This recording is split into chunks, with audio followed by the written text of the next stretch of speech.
Okay, so, as a philosopher, like I'm sure you're super interested in things like, mind and intention and how we understand the world and stuff. Yeah, for sure. So that's what we're going to like really get into today. Uh, this idea of collective intentionality. Right, yeah, and I think for philosophers especially, this is like a really important concept. Yeah, it's kind of like where individual thought and like collective action kind of meet. Yeah, exactly. So to like really dig into this, we're using this like super comprehensive resource, Mhm.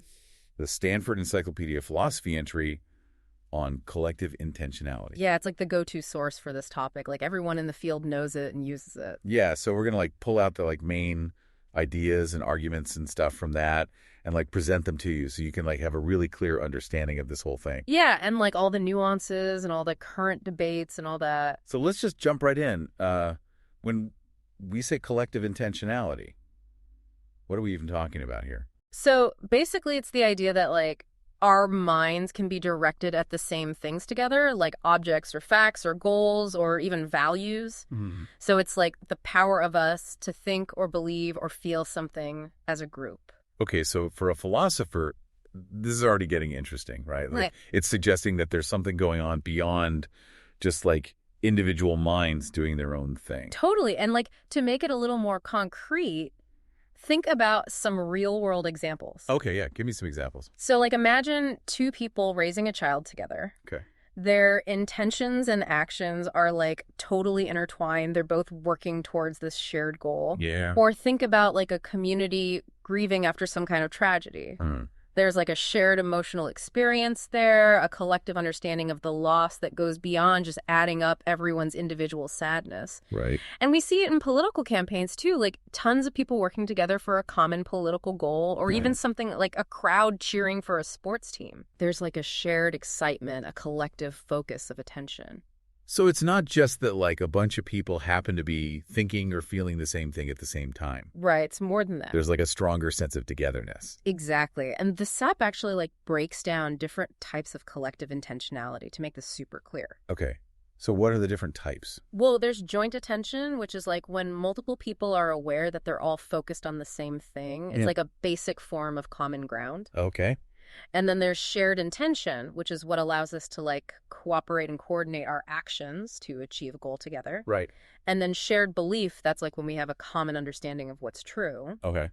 And then there's collective acceptance. This is like super important for how we create language and symbols and institutions and stuff. Like agreeing on what words mean and Yeah. who has authority. Exactly. And finally, there's collective emotions. That's like when a group of people share the same feelings about something, and it can really motivate them to act together. So all of this seems like it's like super fundamental to understanding how our social world works. Absolutely. It's like the building blocks of society. So now the Septuagint talks about this thing called the central problem. Right. What is that all about? So basically, it's this tension between two really basic ideas about intentionality that seem kind of obvious at first, but then they clash. Okay. I'm intrigued. Lay it on me. So the first idea is the irreducibility claim, which says that collective intentionality is not just like a bunch of individual intentions added together. Okay. It's like its own thing, a genuine we that's different from just a collection of I's. Bro, like we were just talking about how it's more than just a bunch of people having similar thoughts or feelings. Exactly. But then what's the second idea that clashes with this? The second idea is the individual ownership claim. Okay. And this says that like all intentionality ultimately belongs to individuals. Like whatever intentions you have, those are your intentions and nobody else's. Right. So there's no such thing as like a separate group mind floating around out there. So how do we make sense of this? Like we're saying that we intend things together, but at the same time, it's still our individual minds doing the intending. Yeah, that's the puzzle. It's like walking a philosophical tightrope. And the ASEP uses this example of the Taj Mahal to illustrate this tension. Okay, how does that work? So let's say you really want to visit the Taj Mahal tomorrow. Sure, let's say I do. And I also really want to visit the Taj Mahal tomorrow. Okay. And we both know that the other person wants to go. Right. But does that automatically mean that we have a shared intention to visit the Taj Mahal together? Because not necessarily. Right. It could just be a coincidence that we both want to go on the same day. So even though we both have the same intention and we know about each other's intention, it's not the same as having a collective intention to go together. Exactly. Intending together requires something more than that. Something that can't be reduced to just like combining those individual intentions. Right. And the SEPI points out that most philosophers now agree that collective intentionality, when it's like really about intending together, is not just a bunch of individual intentions plus common knowledge. Hmm. It's something different, and it's this difference that makes it possible to say that a group as a whole has an intention. Okay, but if we're not saying there's a separate group mind, then what does it even mean to intend as a group? That's the core of the central problem. Right, because it's still us as individuals who are doing the intending. Yeah, so the challenge is to figure out how that together part fits into the picture without just like reducing it all back down to individual intentions. And this brings us back to the tension with the individual ownership thesis, right? Exactly. If all my intentions are like ultimately mine and nobody else's, how can I really share an intention with someone in a way that goes beyond just happening to have the same thought? Right. And the SP looks at different versions of the individual ownership thesis. Okay, so what are some of those versions? Well, there's the naturalist perspective, which says that intentions are just like physical states in our brains. Then there's the internalist view, which says that each mind is like its own little world and that our intentions are only accessible to ourselves. Okay. And then there's the commitment-based view, which says that we're like responsible for our own intentions and that nobody can force us to intend something we don't want to. And none of these views seem to leave much room for like a strong version of shared intentionality.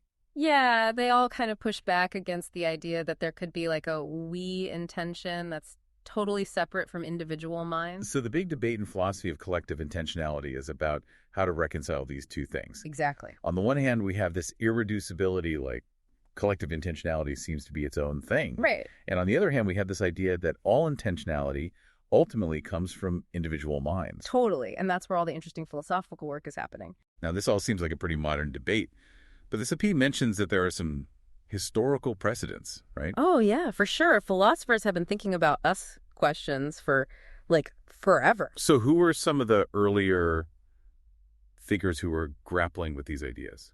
Well, the term collective intentionality, like as we use it today, kind of came about with Searle's work in the 90s.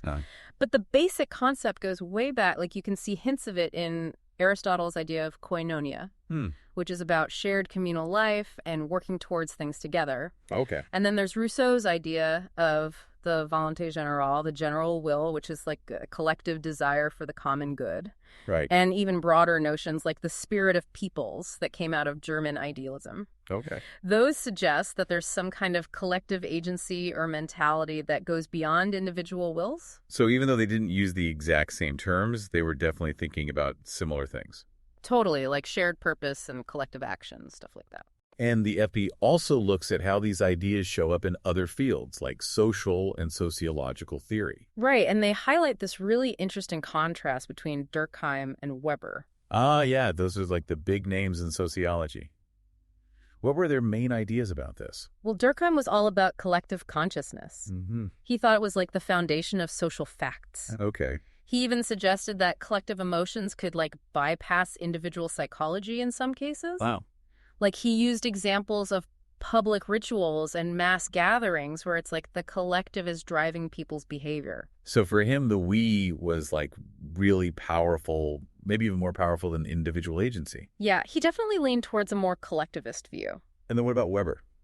Well, Weber was like the opposite. Okay. He was all about individual intentional attitudes. Like he wanted to understand the subjective meanings that people attach to their actions. But even he recognized that like people often act based on what they think other people are going to do. Right, so there's still like a social element there, even in his individualistic framework. Exactly. And the SEP actually calls this the Scylla and Charybdis of the debate. Whoa, okay, what does that mean? It's like a metaphor for these two dangerous extremes. Okay. On the one hand, you have Durkheim, who might be downplaying individual agency too much. Right. And on the other hand, you have Weber, who might not be able to fully explain collective phenomena. So it's like you got to find a way to navigate between those two extremes. Exactly. What about the phenomenologists? Oh, yeah, they were super interested in this, too. Like, how did they approach this idea of shared intentionality? Well, they focused a lot on shared experience, which is like closely related to collective intentionality. Okay. And there were some interesting differences in how they saw it. Like, who are we talking about here? So two key figures are Walther and Scheller. Okay, what did they think? Well, Walther, following Husserl's ideas, laid out all these conditions that he thought were necessary for genuine shared experience. Like, you got to have your own experience of something, and then you got to empathize with someone else who's experiencing the same thing. Okay. And then you got to identify with their experience, Wow. and then you got to be aware that they're also empathizing with you. Whoa. So it gets pretty complicated. Yeah, and the SIP points out that this could lead to, like, an infinite regress. What do you mean? Like, I'm aware that you're aware that I'm aware and so on forever. Right. Or it could mean that there's actually no real sharedness because at some point someone isn't aware of what the other person is feeling. So the conditions that are supposed to guarantee sharedness might actually undermine it. Right. It's kind of ironic. Yeah. And then what about Scheller? Well, Scheller had a more radical view. Okay. He thought that when people share an emotion like grief or excitement, it's not just that they're having similar individual emotions and they know about it. He thought it was the same emotion, literally the same mental state existing in multiple minds at the same time. Wow, that's a bold claim. Yeah, he thought some emotions are just inherently social and can be shared in this way. And Heidegger had some similar ideas, right? Yeah, in his early work, he talked about shared moods and being with others. Okay. But the SEPI points out that it's kind of hard to imagine a truly shared state where the participants aren't aware of each other in some way. Right. Like, even if it's not conscious, there's got to be some kind of implicit awareness. And so contemporary philosophers have come up with different ways to explain how co-intenders might represent each other. Okay, so what are some of those ways? Well, there's shared knowledge, like Tuomela and Miller talk about. And then there's mutual reliance, which Bratman focuses on. Okay. And normative expectations, which is a big part of Gilbert's theory. Right. And then there's trust, which Schmid emphasizes. So there are all these different ways that people might be connected in their minds when they're intending something together. Exactly. And this whole question of representation becomes even more interesting when you consider how collective intentionality develops in kids.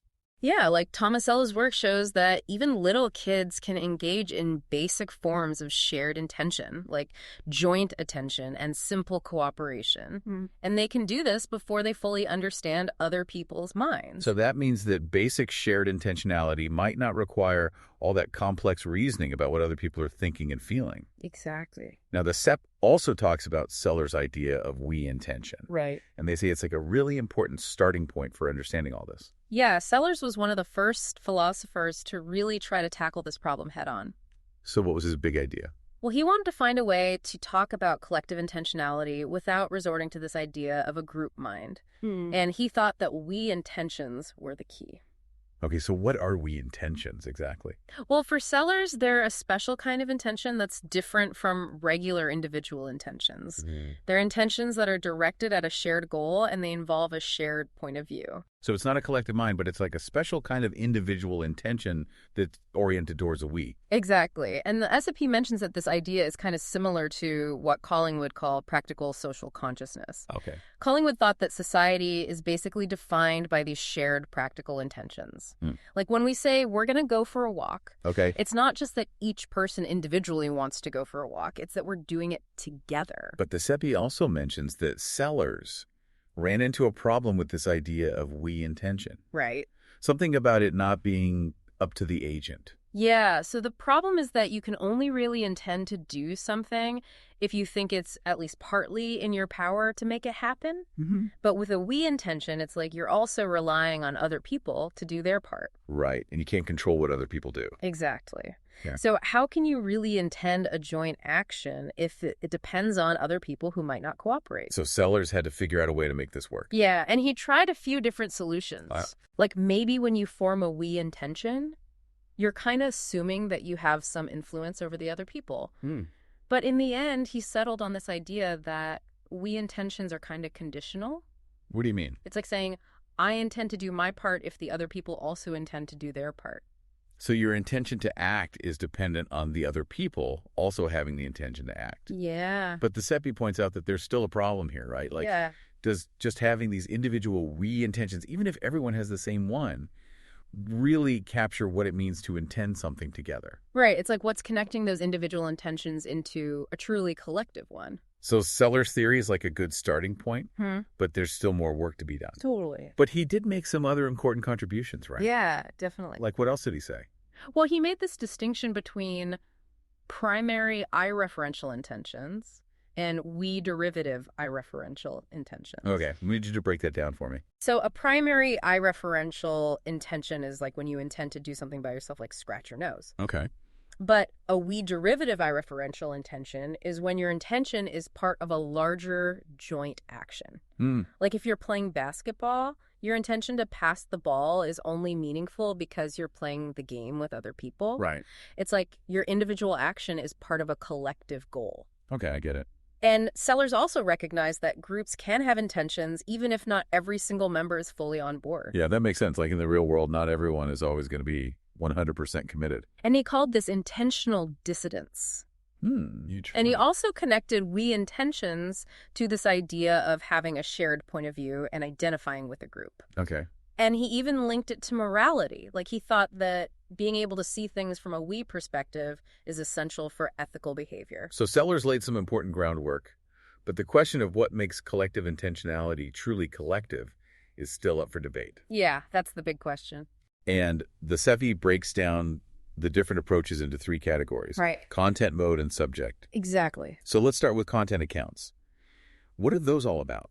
So content accounts focus on what the intention is about, like what it's directed at. Okay. And they say that for an intention to be collective, everyone involved has to intend the joint activity itself. Not just their own individual parts. So it's not just like, I want to go for a walk and you want to go for a walk. Right. It's got to be like, we want to go for a walk together. Exactly. And the most famous content account is by Bratman. Right. And he says that people have intentions that are like, I intend that we J, where J is the joint activity. And his whole theory involves all this stuff about interdependent attitudes and meshing subplans and common knowledge. It sounds pretty complex. But the basic idea is that the shared goal is part of the content of everyone's individual intentions. Okay, so that's how the togetherness gets in there. Right. But there are some problems with this approach. Oh, yeah. What are the problems? Well, one objection is that you can't really intend something that depends on other people. Like you can't intend for me to scratch my nose. Right, you can only intend your own actions. Exactly. So critics say that this I intend that we J thing doesn't really make sense. But Bratman has a response to that, right? Yeah, he says that these intentions are formed under the assumption that the other people will also form the same intention. So it's like a conditional intention. Yeah, like I intend to do this if you also intend to do that. Okay, but then what's the other problem with content accounts? The big one is circularity. I feel like that word comes up a lot in philosophy. Yeah, it's a classic philosophical problem. So what does it mean in this context? Well, critics say that you can't really intend a joint activity without already assuming that there's some kind of collectivity going on. Right, because the idea of a joint activity already implies that there's a we. Exactly, and that's what the intention is supposed to be explaining in the first place. So it's like using the concept you're trying to define in the definition itself. Yeah, that's circularity in a nutshell. So how does Bratman try to get around that? Well, he says that there's this like background assumption of mutual responsiveness. What does that mean? It's like people are disposed to be responsive to each other's intentions. Okay. So even before we explicitly form a joint intention, there's this underlying tendency to coordinate our actions. But does that really solve the problem? Well, the SEP says it's still being debated. Okay, so it's not a slam dunk. Nope. So it seems like these content accounts, even though they highlight the shared goal, they're still kind of stuck in this individualistic framework. Yeah, they're still focusing on the I, even though the content is about a we. Right, and some critics say that that's not enough. They say that we need to take the we more seriously and recognize that it's not just a bunch of I's added together. Okay, so if content accounts aren't the whole story, what about mode accounts? So mode accounts shift the focus. Okay. They're not so concerned with what the intention is about. They're more interested in how we intend things. And they say there's a special way of intending things together that they call the we mode. Okay, so what's the we mode? It's like a collective way of intending something. It's not just, I intend that we go. Right. It's more like, we intend to go. So it's like the intention itself is coming from a collective place. Exactly. And this idea builds on Sellers' work on we intentions. Okay, so we're back to Sellers. Right. But now we're taking it a step further. Yeah, and the key figure here is Tumala. Okay. And he makes this distinction between the I mode and the we mode. So what's the difference? Well, the I mode is how you intend things when you're acting as an individual. Okay. Like when you're just doing your own thing. Right. But the we mode is how you intend things when you're acting as part of a group. Like when you're working towards a shared goal. Okay, so it's like two different mindsets. Totally. And Tuomo is trying to figure out what makes the we mode special. Right. What makes it different from just a bunch of individual intentions. And he comes up with this analysis of we intention. Okay, so what's his analysis? So he says that a we intention is basically an individual intention to do your part in a joint action. Okay. Plus the belief that the other people will do their parts, plus the belief that everyone else also has these beliefs. So there's like a lot of nested beliefs going on here. It gets kind of complicated. But the basic idea is that everyone's individual intention is connected to the intentions and beliefs of everyone else. Right. But Searle had a problem with this. Oh, yeah. Searle always has something to say. He thought that Tuomo was trying to reduce collective intentions to just individual intentions plus beliefs. And Searle was like, no way. What did he think was wrong with that? Well, he thought that the we is irreducible. Okay. Because you can't just explain it away as a bunch of I's plus some extra stuff. So for Searle, the we is like a fundamental part of how we think and act together. Exactly. And he had his own account of collective intentionality. Okay, what was his account? Well, he said that each person just has the thought, we're going to do this. And that's it. Pretty much. But people weren't totally satisfied with that either, right? Yeah, they thought it was kind of simplistic. What were their objections? Well, they said that Searle's account didn't really capture the richness of social interaction. Like the we in his theory seemed kind of isolated and individualistic. So it's like he was trying to avoid reducing the we to a bunch of I's. Yeah. But he ended up making it too individualistic anyway. Yeah, kind of. So mode accounts are trying to find this sweet spot between individualism and collectivism. Right. But it's not easy. Nope. And Tuomo actually tries to address this problem of circularity too, right? Yeah, he says that collectivity isn't something that's like presupposed.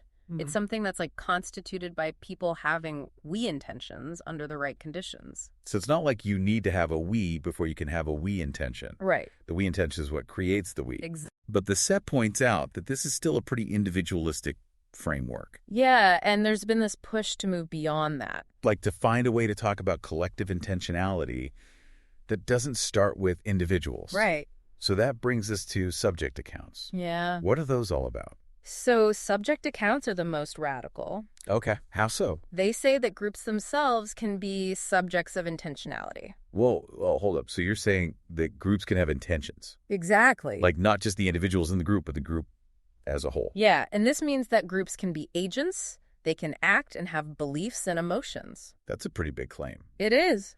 So how do they justify that? Well, one way is to use the intentional stance. What's that? When you explain someone's behavior by assuming they're rational and they have goals and beliefs. Okay. And you can do that with groups too. Like when we say, the committee decided to do this. Right. We're treating the committee like it's an agent that can make decisions. Exactly. But the SEP says that this isn't enough. Like what's missing? Well, we need to explain how the group's intentionality actually works. Like what's going on inside the group that makes it possible for them to have intentions? Right. And Gilbert's theory is a good example of that. Okay, so what's Gilbert's theory? Well, she starts with this idea of joint commitment, which is like when two or more people commit to doing something together. Right. And this commitment is like a shared one. It's not just that each person individually commits to doing their part. Right. It's that they commit to doing it as a body. Okay, so it's like a stronger kind of commitment. Exactly. And for Gilbert, this joint commitment is what makes it possible for a group to be a subject of intentionality. So the group is like a plural subject. Right. And it's this plural subject that has the intention. Yeah. But there are some problems with Gilbert's theory, too. Oh, yeah, of course. What are the problems? Well, the big one is circularity again. We meet again. So critics say that you can't really form a joint commitment without already having some kind of collective intentionality. Right, because how do you even get to the point where you can make that joint commitment? Exactly. And there are other problems, too. Like what? Well, Gilbert says that joint commitments can only be rescinded jointly. But that seems kind of unrealistic for large groups. Yeah, like imagine trying to get everyone in a country to agree on something. Exactly. It's just not going to happen. So her theory might not work for all kinds of groups. Right. But even though it has its problems, Gilbert's theory does give us some interesting ideas about how groups could be subjects. Yeah, like she shows how the structure of the group matters. Like the relationships between the members and the commitments they make to each other. Okay. And Tuomala also has some interesting things to say about the structure of groups. Right. He talks about we groups, which are like groups with different levels of commitment from the members. Okay. And he looks at how things like roles and authority systems affect how the group functions. But in the end, he still thinks that groups are just like metaphorical agents. What does that mean? It means that their intentionality is ultimately grounded in the intentionality of the individuals. So he's not as radical as Gilbert. Right. And then there's Pettit, who has a different take on subject accounts. Yeah. What's his view? Well, he says that for a group to be a genuine subject of intentionality, it has to be rational. Yep. Like it has to be able to make consistent decisions and stuff. And he argues that groups need special mechanisms to collectivize reason. What does that mean? It means finding ways to combine everyone's individual judgments into a coherent group judgment. Okay. And he uses this thing called the discursive dilemma to show why majority voting doesn't always work. Like imagine a group has to make a decision based on 3 premises. Okay. And they vote on each premise separately. Right. Well, it's possible that a majority could vote for each premise, but then the conclusion that follows logically from those premises would be rejected by a majority. Whoa, that's kind of messed up. Yeah, it shows how individual rationality doesn't always translate to group rationality. So Pettit's saying that groups need to have ways to make sure their decisions are consistent. Exactly. And the SB mentions one more interesting idea about subject accounts. Right. This idea that the subject of collective intentionality might not be a group at all. Yeah. But like 2 or more individuals acting together as a single subject. Exactly. So it's not like a separate group entity. Right. It's more like the individuals themselves are forming a collective subject. Yeah, it's a pretty subtle distinction, but it's an important one. So we've seen all these different ways of trying to understand what makes collective intentionality collective. Yeah, and it's a really tough problem. But the SC doesn't stop there. Nope. They also talk about how collective intentionality is related to other stuff. Right. Like social and institutional facts. Yeah, that's a big one. So how does that work? Well, this SCP says that collective intentionality is basically how we create social facts. Like things like money and laws and institutions. Those things only exist because we collectively accept them.